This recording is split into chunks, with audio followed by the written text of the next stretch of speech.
Good evening, everyone, and welcome back to the Wine Investigators. As we continue our Wines by Grape series, tonight we're going to talk about Italian red grape Sangiovese. Sangiovese is most commonly found in the central part of Italy, and the finest bottlings of Sangiovese come from Tuscany. In Tuscany, there are four distinct major regions of the area where high quality Sangiovese is made in Chianti, and then the subregion of Chianti Classico, in Montalcino, which would be Brunello di Montalcino, in Montepulciano, Vino Nobile di Montepulciano is the wine made in that area, and finally in Morlino di Scansano on the Maremma coast, which, given its proximity to the coast, is generally speaking a younger, more vibrant wine, something you don't age, whereas on the absolute other end of the spectrum, Brunello di Montalcino is acknowledged as one of the finest wines Italy produces. And to a certain degree, that's based on clone. Different wines are made with different clones of Sangiovese. The Sangiovese Grosso Brunello, in Brunello di Montalcino, the Prugnolo Gentile in Vino Nobile, and of course, different clones in both Chianti and Morlino di Scansano. Chianti at a certain point had a bad reputation as being a cheap Italian imported red that was going to be served in a straw encrusted bottle, but given huge strides in production, eliminating using white grape varieties in it, and certainly ceasing the practice of smuggling in Southern Italian red must to enrich it, modern Chianti and Chianti Classico are benchmarks of quality. As I mentioned, Brunello is probably the finest expression of Sangiovese in Tuscany. Vino Nobile di Montepulciano is also outstanding. And one thing to note, given the possibility of confusion, Montepulciano, the grape, is from Abruzzo, east of Rome, whereas Montepulciano is a city in Tuscany, which is where, of course, the Vino Nobile comes from. I've always found with Sangiovese, due to its acidity, that it has a real tomato and tomato leaf characteristic, which I've always found very pleasing.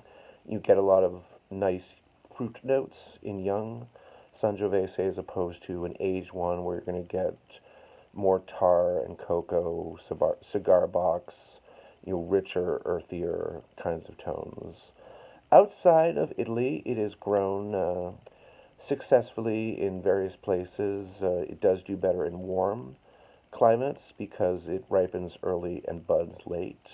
And even in Tuscany, rain is an issue in the fall before they harvest. So somewhere like the Texas High Plains, certain parts of Washington State, it's been very successful. But getting back to Italy, one reason that Tuscany is so well adapted to this particular varietal is the soil composition. And depending on where you are, Brunello kind of has both. You're looking at both a clay stratum, a clay, sort of slate stratum, and then a limestone stratum, and they give different characteristics to the grapes. The other huge key with Sangiovese is not to let it overrun the vines with grapes. It's a very prolific grape, and the more you let it proliferate, the less quality you're going to get in the end. It actually does better in kind of rough soil. As long as it has good drainage, it's antithetical to, like a volcanic soil would be too much for it. So we're going to try a Sangiovese from Carpeneto, which is a great name in Chianti. This is their, say, like a second label. And speaking of second labels, in both Montepulciano and Montalcino, you do see a second level of quality, which would be Rosso di Montalcino or Rosso di Montepulciano. So we're going to give this a little sniff here. We're absolutely getting that kind of cherry raspberry note. Definitely, it smells like stewed tomatoes to me. I'll give it a taste. Even though it's a younger wine, you are getting some really nice earthy notes. A little bit of black raspberry, cocoa. It's interesting to note this is a blend.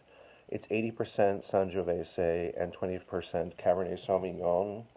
And one of the best things that ever happened to Tuscany in terms of gaining international acclaim was the rise of the so-called Super Tuscan, where you had folks making native French varietals, Cabernet Sauvignon, Cabernet Franc, into Italian wines, which was, certainly a game changer at the time, and also blending with Sangiovese Tignanello would kind of be the first example of that. But people continue to do it to this day. B.B. Gretz, who's a winemaker I really like, does only Italian varietals, even though he does do some blends with the red varieties as well, adding in Canaiolo and Colorino for one of his blended wines, but he also does 100% Sangiovese.